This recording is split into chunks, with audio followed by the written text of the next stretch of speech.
Those who have been laid off are complaining, say, where are we going to get a job from?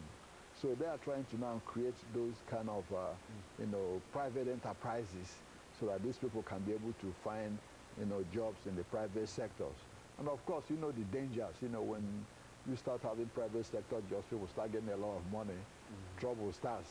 And that's why the government has always, most communist governments, reluctant, for people to have their own individual basis, so they don't accumulate money to start, they can do a lot with that money that they accumulated in business.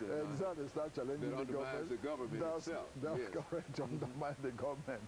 Exactly, so that's the fear. So that's what they want to do, is slowly to see how it works out. If people are going to be comfortable working in the private sector after so many years of sitting, with government pay.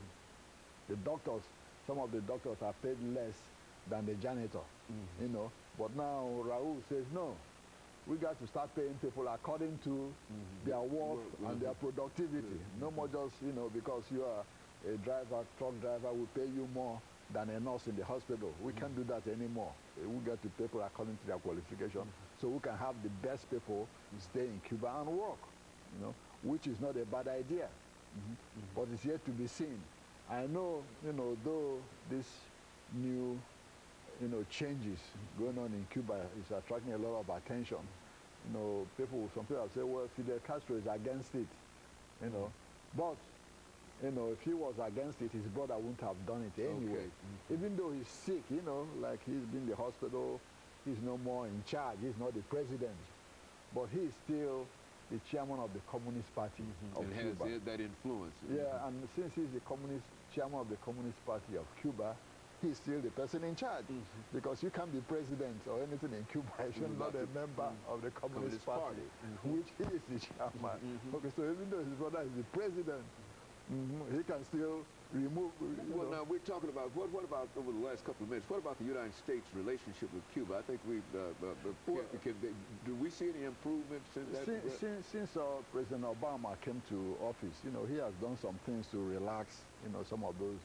Now Americans can go and visit, their relatives, in Cuba, and you have a lot of Cubans living in Miami or some of these places who we are not allowed to even go there.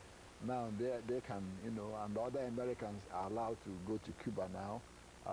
They allow more people to send money to Cuba, which, before there was a very big, obstacle to doing that. So more money going to Cuba now, more people visiting Cuba now, So that's the little opening that Obama has done.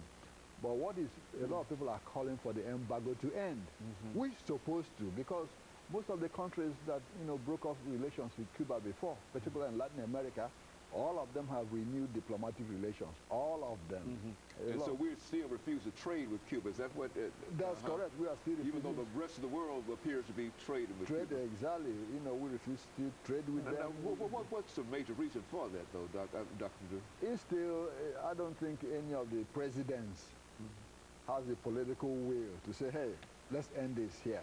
They go halfway and they stop. When Carter came in, he made some noises about ending it, then he stopped. Obama's coming now, made some noises, but still trading very slowly. Will it be to our advantage or to Cuba's advantage for us to do that? I mean, who would win? It will be to both sides' advantage, because what people don't understand, the more this embargo stays on, the more really indirectly we are propping up the Castro regime. Because whatever is happening in Cuba, even if people are starving, Raul will say, hey, it's those people in Washington. That's why you don't have food, because of this embargo. We can't import anything. Yeah, so if we had allowed, trade to continue, I doubt if the Castro and his brother would be in power today, because people have been seeing a lot and agitating. But since we just closed the island off, every problem there is Americans. Every problem is Americans. That's why we have such bad reputation. Exactly. If there's no cars running in Cuba, it's America, even though we are not responsible. Yeah, if somebody doesn't have a house, it's Americans. That's why we don't have cement to build house. All those complaints. Yeah, so they're using that embargo to keep power. And of course, we have to stop, as you know, at this particular point, but I certainly thank you. And let me encourage our audience to tune in again next week for another informative edition of Comments. Thank you and good morning.